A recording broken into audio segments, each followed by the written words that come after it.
পশ্চিমবঙ্গ রাজ্য প্রতিবন্ধী সম্মেলনের মালদার বামনগোলা ব্লক কমিটির পক্ষ থেকে সম্মেলন আয়োজিত হল রবিবার। এদিন এই উপলক্ষে একটি র্যালি পাকুয়াহাটের বিভিন্ন এলাকা পরিক্রমা করে। পরে স্থানীয় আনন্দ নিকেতন মহাবীর উচ্চ বিদ্যালয়ে আয়োজিত এই সম্মেলনে সংগঠনের বিভিন্ন বিষয় নিয়ে আলোচনা করেন সংগঠনের সদস্যরা। সাম্মানিক ভাতা বৃদ্ধি, আবাস যোজনার ঘর বরাদ্দ সহ নানান দাবি জানিয়েছেন এদিনের সম্মেলনে।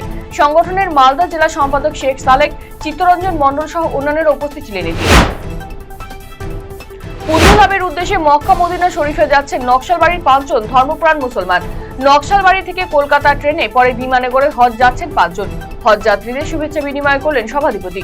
রবিবার নকশালবাড়ির তোতারাম জোতে 5 জন হজ যাত্রীদের শুভেচ্ছা বিনিময় করে ফুলের তোড়া দিয়ে অভিনন্দন জানান শিলিগুড়ি মহকুমা পরিষদের সভাধিপতি অরুণ ঘোষ। বিগত 3 বছর ধরে মাধ্যমিক এবং উচ্চ মাধ্যমিকে কৃতি ছাত্রছাত্রীদের সংবর্ধনার আয়োজন করেছে আপার বাগডোগরা জাগৃতি স্পোর্টিং ক্লাব। প্রত্যেক বছরের মতো এবছরও এই অনুষ্ঠানের আয়োজন করা হলো বাগডোগরা ট্রাফিক পার্কে। এদিন মোট 26টি বিদ্যালয়ে 286 জন কৃতি ছাত্রছাত্রীদের সংবর্ধনা প্রদান করা হয়। এদিন প্রদীপ প্রজ্বলনের মাধ্যমে অনুষ্ঠানের সূচনা করা হয়। রায়গঞ্জে স্বেচ্ছাসেবী সংগঠন আন্তরিকের উদ্যোগে অনুষ্ঠিত হল নিঃশুল্ক স্বাস্থ্য পরীক্ষা শিবির। রবিবার রায়গঞ্জের বোগ্রামে রায়পাড়া শিশু শিক্ষা কেন্দ্রে এই শিবিরের আয়োজন করা হয়।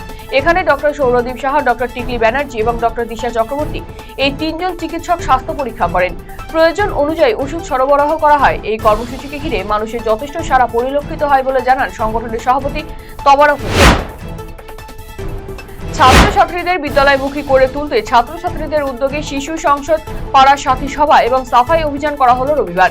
এদিন ইটাহারের গ্রীষ্মের ছুটির মাঝে ইটাহার থানার মান্নাই অঞ্চলের কুয়ারপুর অবৈতনিক প্রাথমিক বিদ্যালয় ছাত্রছাত্রীদের উদ্যোগে আলোচনা সভা এবং বিদ্যালয় প্রাঙ্গণ সাফাই অভিযান চালানো হয়। সংস্কৃত কলেজ বাঁচাও এই দাবিকে সামনে রেখে বিশ্ব রাজবংশী উন্নয়ন মঞ্চের পক্ষ থেকে বিক্ষোভ প্রদর্শন করা হলো কলেজ চত্বরে। কোচবিহারে মহারাজা জগদীপেন্দ্র নারায়ণ ভূপ বাহাদুর দ্বারা তৈরি এই কলেজ তৈরি হয়েছে 1361 বঙ্গাব্দে। তবে সময়ের পরিবর্তনের সাথে সাথে বর্তমানে এই সংস্কৃত কলেজ বন্ধ হয়ে গিয়েছে। আর তাই আজ বিশ্ব রাজবংশী উন্নয়ন মঞ্চের পক্ষ থেকে জানানো হয় যে সংস্কৃত কলেজের জমি কলেজকে ফিরিয়ে দিতে হবে, কলেজের জমি বিক্রি করা চলবে না এবং কলেজটিকে সংস্কার করে পঠন পাঠন পুনরায় চালু করা সহ মহারাজার স্মৃতি বিচলিত সংস্কৃত কলেজকে হেরিটেজে অন্তর্ভুক্ত করতে হবে।